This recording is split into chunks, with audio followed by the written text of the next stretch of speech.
So today's big job is cleaning up around the greenhouse. I have a little bit of landscaping around my tiny greenhouse that you see just here behind me, and it's mostly perennial herbs, more specifically the Mediterranean herbs, because they tend to like hot, dry conditions, not a lot of moisture and not a lot of fertilizing, which means in theory, it can be a really low maintenance way of planting. And planted right up against the greenhouse, I have mostly different varieties of sage, thyme, and oregano, with lavender, some winter savory, some chocolate mint, and a few other random things peppered in here and there. And after 3 years of basically neglect being planted in this location, it's a good time to take stock and have a look and see what's working and what's not. And we'll do a little bit of maintenance around here also. So starting over by the door, there is a lot going on this side, and there are a lot of weeds in this area too. But you can still clearly see 2 out of the 3 types of sage that I planted here originally. There's the regular sage, and there is golden sage or variegated. And there was a tricolor sage here as well, which isn't quite as hardy, and so it has died over one of the winters. Just in front of the sage, it looks like the lavender has died.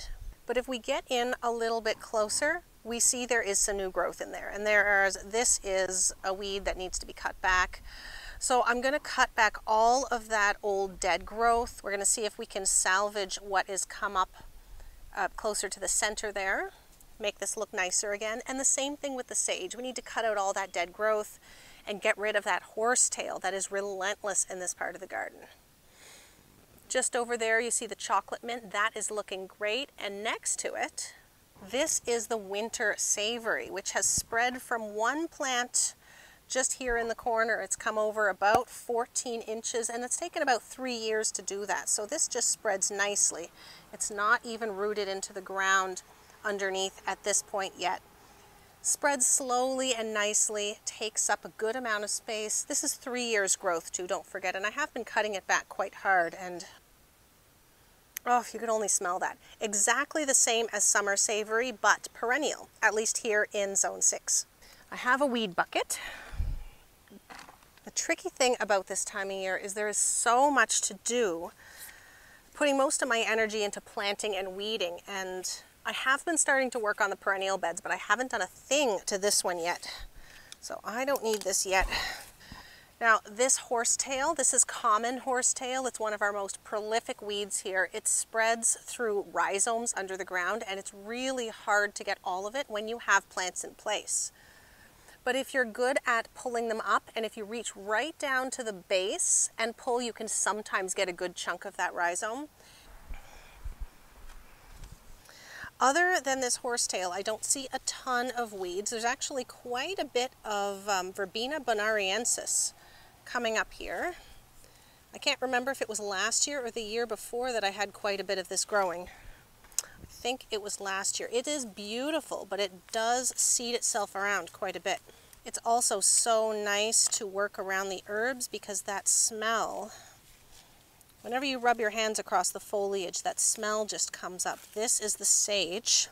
Now it looks like this here is the crown of the original plant. And even though a lot of these big stems have died back, a lot of these are still originating from the plant, the original plant itself. So I'm going to take my big clippers and we're going to see how much of this can come off. I think this whole piece is dead. Let's see if my clippers can go through this. Oh yeah, no problem. All right, so that does look a little bit rough. But maybe next year I'll replace these plants. Oh, maybe I'll take some cuttings and replace these plants. Taking cuttings is a great way of getting free plants, most importantly. But in a case like this, where this plant is old and it's spreading out a little bit and not looking its best, that's a good way of replacing this plant with a nice strong new one. I think it's the same story with this sage. The original plant looks to be right here, and it's come all the way out to here. But I'm just going to try to get all the dead growth and all the weeds. And the most important thing to remember about Mediterranean herbs like this is that once they're established, you do not need to water them. You do not need to feed them. Even things like old dead leaves and even the leaves that come off of the trees in the fall are going to slowly break down and feed the soil a little bit. That is all the nutrition they need. It's best to just leave them as they are and let them do their thing. Now we come to this lavender. So this is part of the sage. It's more of that Verbena bonariensis. And now we can see the lavender, which is pretty pathetic. This is all the growth from last year. I'm going to cut that big one off first, and then I'm going to come in and carefully take out all these little ones. There we go. So we'll see what that does. Now that it has more light around it, it may be stronger. I think I planted this quite late in the season last year, but now it should be fine. Let's get these weeds out next. I do like the verbena, and it looked good in front of the greenhouse, but it was so tall that it shaded out all these herbs a little bit, and they definitely do not like that. So that's a really good start for this corner. I'm going to keep working my way around. We have 3 or 4 varieties of thyme next, some chives, and some oregano. And the thyme especially suffered a little bit more dieback than usual because of our extra cold winter. There's also quite a bit of weeds coming in around. There's a lot of self-seeded calendula and chamomile, some of which I'm going to leave. And the oregano is actually looking really good. I'm just going to give it a trim and neaten it up a little bit just to keep it under control. Unfortunately, most of the variegated lemon thyme is gone. There is a little bit, so I'm not going to cut off all of this. But it looks like I might need to replace that one next year if I don't get around to taking cuttings of it.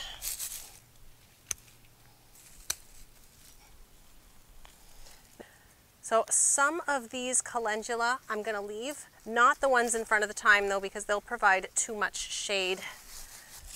There's 2 here, so I'm going to leave this one. Now this is a silver edged thyme, and here's the crown of the plant, and you can tell how I let it get too tall last year and the snow just collapsed it, and then it died out from the center, but it's growing in a ring around the outside. So what I should have done is trimmed it back so that it held its shape, and then it likely would look a lot better right now if I had done that. And I don't really think there's anything I can do about this plant, because I don't want to cut out anything that is attached to these growth points around the outside and then risk killing off the whole thing. Calendula is a really good self-seeder. I neglected my deadheading last year. So instead of letting these go to waste, I could pot them up and save them or move them elsewhere. But I grew quite a bit of calendula from seed this year, and I don't really need any more. Plus, that is thyme that I don't really have today. It's really hot, so I'm just going to try to stick to the task at hand so I'm not out here as long as possible, or so that I'm not out here any longer than I have to be. Now my plan was to use some of this chamomile in edible bouquets this week. This one is great, but this one has aphids, so I'm going to pull it out.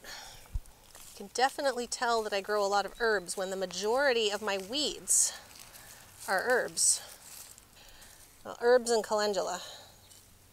So good progress has been made, but there's a couple of things that I want to mention at this point, and the first is the chives. Now the chives are almost done flowering. I've pulled most of the flowers off. I left just a few for pollinators, and as these flowers fade, I'm going to chop the plants right down to the bottom, just like I've done with these 2 right here. And the reason for that is the edible foliage has gotten a bit bitter at this point because it mostly grew early on in the spring before the flowers appeared. So they've been sitting there for a while and they've gotten a bit bitter. So by cutting them right back, you'll get a nice new flush of foliage that is not bitter. It'll taste much, much better, and it will prevent the chives from going to seed and then popping up in places where you might not want them. The other thing is in this variegated oregano. And what can happen with variegated plants is the foliage can revert back to its non-variegated form. And I know some plants will actually revert back on the same plant, but what might be the case here is this is actually seeds. Let's see if I can get this one out. Yeah, this might actually be seeds that have dropped in the plant and then sprouted. Now this looks like it broke off of something bigger, but let's try another one. There we go. That looks like a brand new seedling right there to me. So not totally sure, but you can just reach in and pull all those out if you want to. You absolutely don't have to, but that's just something that can happen sometimes with variegated plants. Aha. See, this one isn't even attached to the parent plant. That is on its own right there, so I can just, whoops. I'm gonna have to come back and get that root, or that's just gonna grow again. So at this point, we've made it all the way across to the front. That's not bad.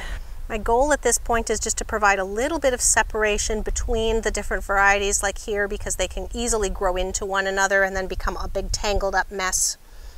And I like to keep them just a little bit separated. So I have to do this last spot in here in between the golden and the variegated oregano. That is a little bit better. All of these oreganos have their own space now. These first two stay a little bit on the shorter side. They won't get much more than a foot tall. But this one, which is a hot and spicy, does get taller and will actually flower. It is now 2 days later. It was getting a little bit hot working out here in the sun the other day, and it's much cooler today and even overcast, so that makes it much easier to work. I'm on the right side of the greenhouse now, where I have this perennial double daisy growing, and it's really lovely, but this is not the right spot for it. I've got grass coming up and some other tricky weeds that I need to deal with. It's spread out quite a bit in the 3 years since I put it here, and I'm afraid it's going to go into the greenhouse as well. So I'm going to pot up a couple of chunks of this and get it all out of here, and then come up with a new plan for this space.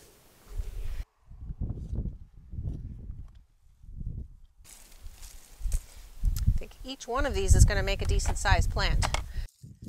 These were definitely growing under the greenhouse wall. This is very prolific, and I think it might be a wild ginger. I need to look up this type of leaf, but there are some thick, fleshy parts just between the roots and the stems. I seem to remember looking this up once, and it looked suspiciously like wild ginger, which, yes, is edible and can be really good, but it's taken over this entire part of the lawn. It's coming up in the wood chips and in this raised bed. So it's not really something that I want in a small space.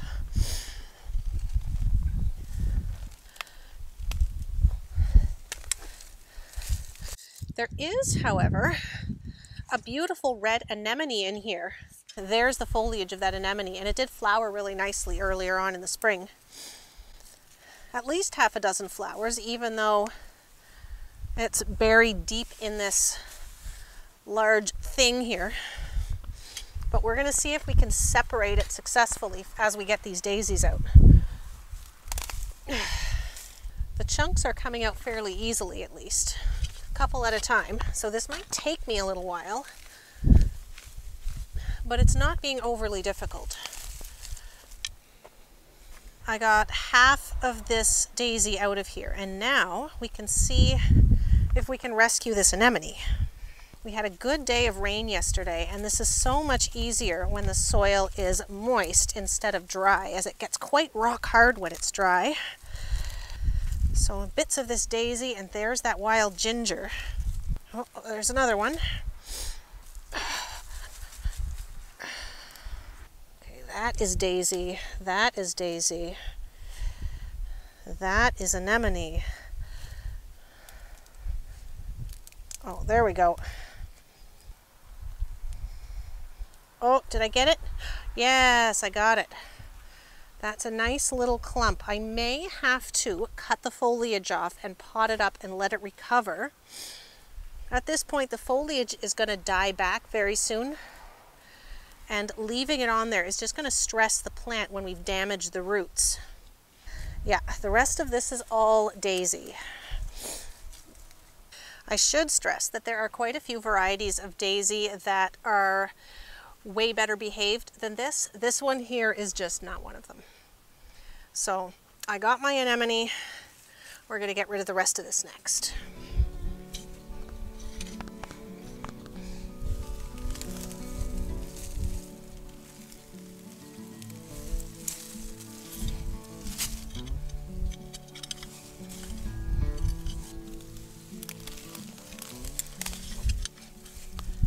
Just trying to salvage some of this soil. I don't want to get rid of all of it.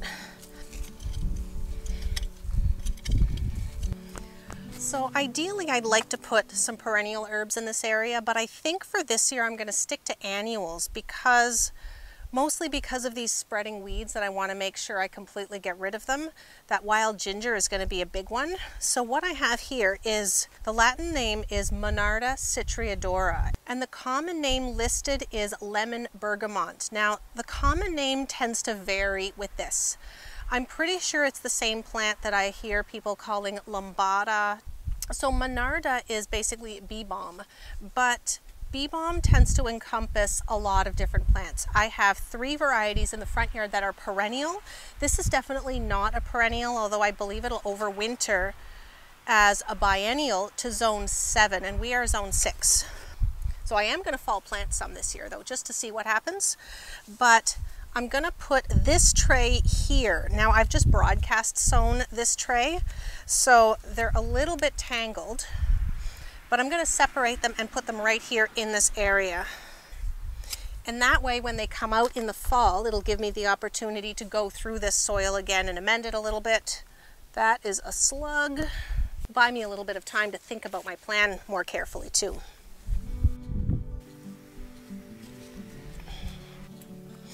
Now this plant does double duty because it tends to make a really nice tea if you catch the leaves at a young enough stage, and when it flowers it makes a really good bouquet filler.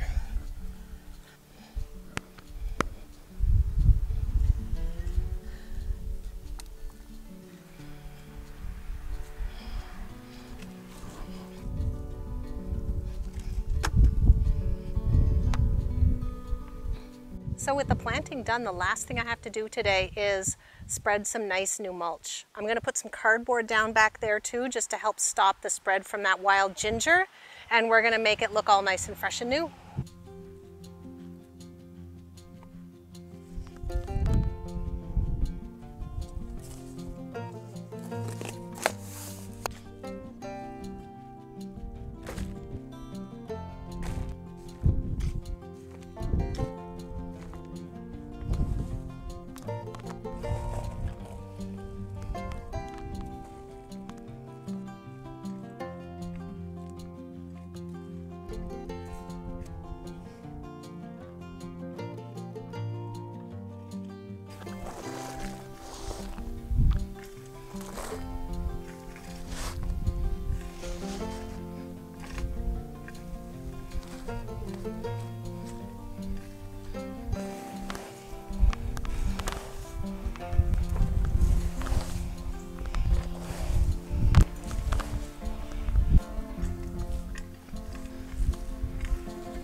Now it's not done yet, but it definitely neatens things up and it gives you a good idea of what the rest of it will look like once I'm finished.